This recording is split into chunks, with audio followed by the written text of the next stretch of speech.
What's up, you guys? It's the Sweet Tea Show, and I'm back to talk about Love and Hip Hop Miami, Season 3, Episode 8. So let's go ahead and jump into it.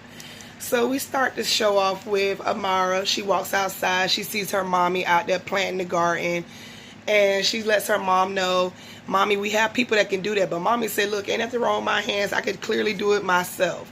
So her mommy lets her know that she's proud of her. The show went very good. Amara did very good. Amara's like, thank you, Mommy. I want to talk to you about something. She lets her mother know that after the show, she was able to talk to her father because her father was there. Mommy once again dropped that smile to a frown. She's like, what? So she lets her mom know that they had a very good conversation. He loves her, but he needs her help because he can't afford his treatments because he has prostate cancer. And Mommy ain't trying to hear none of that. Mommy don't give a damn what the hell he got. Mommy is on that, look, let me tell you something. He just now reaching out to you. Why is it? Because he wants some money. And Amara just like, Mommy, I'm trying to have a relationship with him. He's sick. You know, he can't afford his treatments.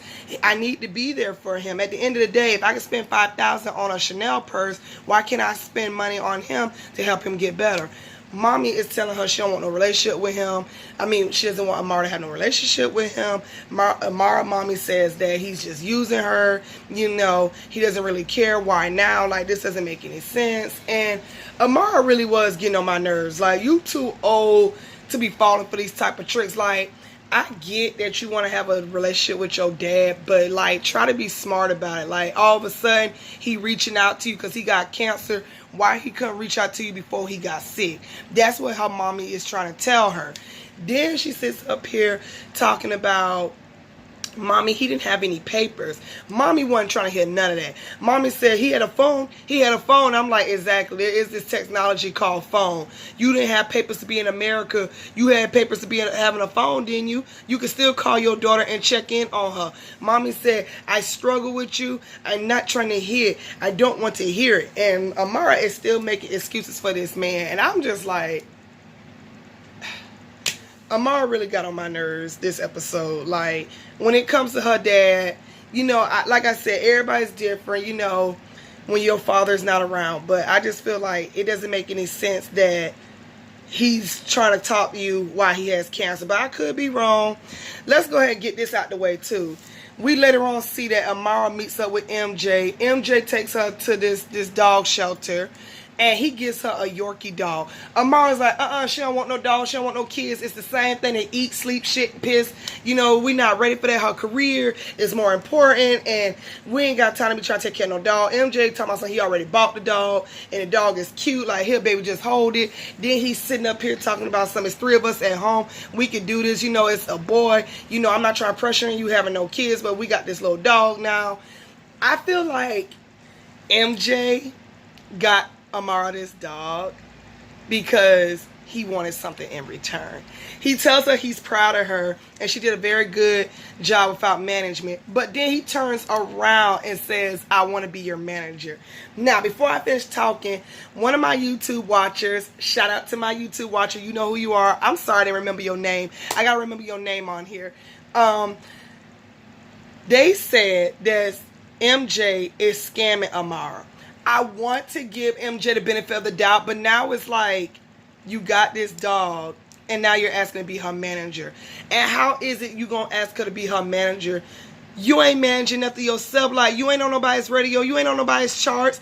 We didn't even know what you did until, like, honestly, the only reason why I found out what MJ does is because I watched this other YouTuber, and she said that MJ does music. So I was basically wondering why he was on the show. I thought he was on the show because he's Shay's brother, to be honest. So, I don't know. I'm still watching you, MJ. I'm trying to give you the benefit of the doubt, but that don't look good. You give her this dog, then turn around and ask her to be her manager. Like, Then Amara sits here and says, I'm not trying to mix business with pleasure. I'm not saying yes. I'm not saying no. I'll think about it. I'm like, girl, you don't need to think about nothing. The answer is no. Like, he does not need to be your manager. Manage what? He ain't even... All right, Amara.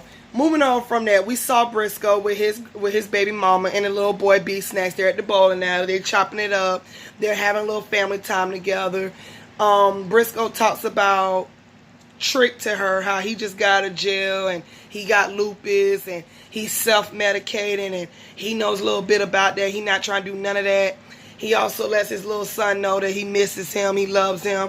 The little boy says he loves him, and it was good to see Briscoe with his family. So I hope they can work things out, and I hope he stays with a mindset. I think jail really did change his life. Hopefully he'll be a decent man, a decent man, a decent boyfriend, and a decent father to his kids. I do think he loves his boys, and boys do need their fathers, like they do. Like, no matter how you try to flip it, they do need their fathers. So it was good to see Briscoe with his son and the mother of his child, and they had a good conversation at the bowling alley. So that's that.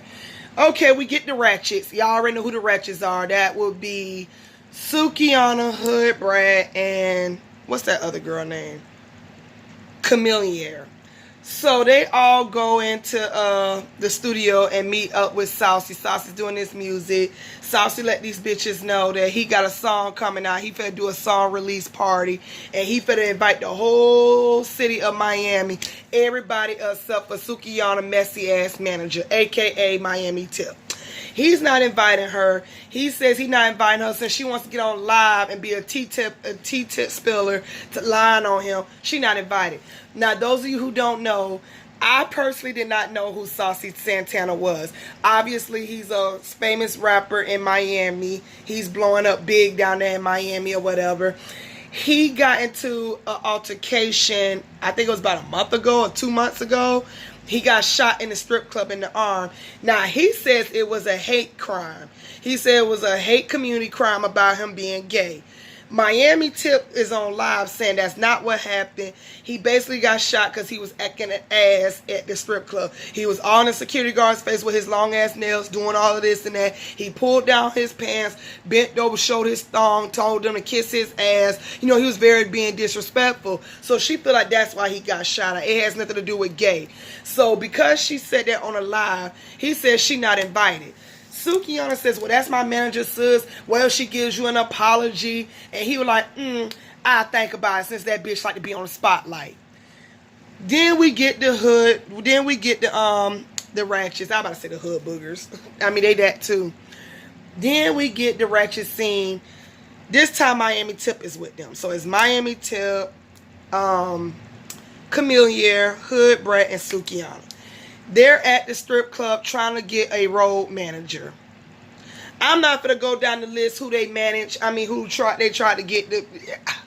Sukihana got on my nerves. Sukihana don't take nothing serious. So she just wants somebody to run her food, her wings, and all this stuff. And Hood Brat lets us know in the confessional she love her girls, but she's not going to miss another opportunity, on tour because of her girls. I'm like, you think? That's exactly what's going to happen. Because ain't nobody taking y'all serious. They get this one guy talking about he worked with Chris Brown, Drake, and Future. I'm like, why every season on Love and Hip Hop somebody claimed they worked with Chris Brown? Y'all love to throw that man name around, and I don't know why. Then they get this one man. He came from the I think it was Miami Tip said, is you from the mob? That man said my resume speaks for itself. And he said I work with stars, not divas. And then I think it was Chameleon, who you work with, who you signed to. He was like, when the time comes, you'll know. They was like, dismiss, get gone. He like, you're lost. I said, child. Then Hood Brat said, we basically wasted this whole day. We wasted time. I'm like, you think? And you wasted a scene. Moving on from that, who did we get next? I feel like I'm missing somebody. Who did we get next? I think it's Saucy's party, if I'm not mistaken. Was it? No. It was Joe and Trina trying to take Trick Dad to the gym. Of course, Trick Dad's not taking nothing serious. He's not trying to follow the instructor. He's doing what he want to do.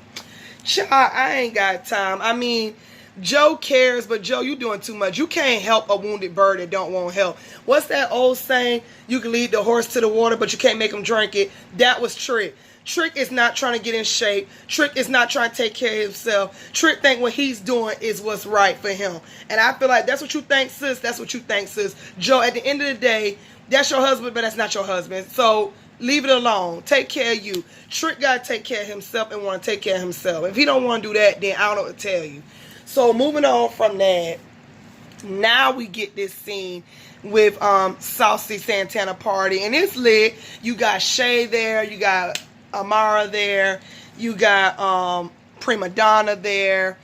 Everybody's there. Sukiana's there. Hood Brat. I think Hood Brat was there. I know Chameleonaire was there. Everybody was there. Prima Donna lets us know she like Amara. Amara's cool. You know, they met each other 2 weeks ago. She said Amara reminds her a lot of herself. She's a businesswoman. She's a hustler. She's about her money and about her career. And I'm like, okay, cool. But we all know they finna get into some beef, baby. But anyway, back to what I was about to say. So Prima Donna lets us know that she's down here in Miami by herself. She's like, how is it with you and your man? Because my man and my child is back in Atlanta. I'm down here strictly for business. And Amara says that MJ is cool or whatever, but it's like he's always around. He's here, he's there. It's always about work and business. So I just want to come out and relax without him. And Prima Donna basically tells her, like, you know, you're doing the right thing, because at the end of the day, it's hard for women to be in this industry. And men already think they can run over us, take over us. And I hope that's not the situation. I hope he's really out for your benefit, you know, and not try to hurt you or use you in any kind of way for what you can offer. And she says MJ's not that type of person. Amara thinks that he's there for her best interest. It just, she doesn't know why he feels the need to want to manage her. She was like, oh, he has to manage you. And she was like, yeah. And I don't want to say yeah, I don't want to say no. But right now, I think I'm doing fine on my own. And Prima Donna basically just let her know, you are doing fine on your own. And I'm just like, I don't know what MJ intentions are, Amara, but don't do it. Don't do it. So, Tip walks up. Tip looks nice. I liked the wig. I liked the outfit she had on. Tip comes up to the security guard. The security guard says, wait, hold up. Is this you?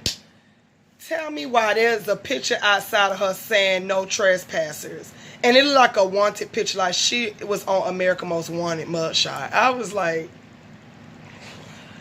Saucy, why? I see what Miami is talking about. You probably did get shot for some messy shit you did. But anywho, he tells Miami Tip she can't come in. She said, that's my sister, why I can't come in? So she starts yelling Sukiana's name. She starts yelling Sukiana's name, and Suki is just like, hold on, sis, why you can't come in? And she was like, look what he got outside his party. So Sukiana sees the picture. She goes, oh, that wasn't there before. Let me go holler at him. So she goes and talks to Saucy, and Saucy like, no, that bitch gonna stay outside, exit outside, trip outside, skate her land out there, all type of mess. They going back and forth. Sukiana like, but she was going to apologize. He said, well, she'd give me a live apology. While those two are going back and forth about Tip coming in, Tip not coming in, Shay is about to leave, and so is Amara. Shay sees Tip, and Tip like, how did you get in? She was like, what you doing here? She said, girl, I'm about to go. And she was like, the party was cute, though. What you doing? So Tip says, I can't get in. Look what he got going on. So Amara was like, is it about that lie you told on live? And she was like, it wasn't no lie. He really was showing his ass. He really was disrespectful. It was no hate crime. Like, she was like, I don't think someone shot him because he was gay. I literally think somebody shot him because he was disrespectful. But I came to apologize, and look what he put me through. Like, this is crazy, and I got to pee. So all three of them walk away anyway. They all leave. Amara and Shay was already leaving the party because they was over it. Like, they did what they had to do. They seen the performance. They was gone. Sukiana to realize Saucy not finna let her in. At the end of the day, this is his party. She ain't got nothing else to do with it. So she walks up and keeps on being ratchet as usual. And Miami Tip and the girls just leave. That was Love and Hip Hop Miami. So thank you guys for watching. I will catch you guys next week. Y'all already know what to do. Like, comment, and subscribe. This video was very fast. I'm tired. I'm hungry. I got work in the morning. And I want to get a little bit of my typing of my book done. So I will catch you guys next week. Bye.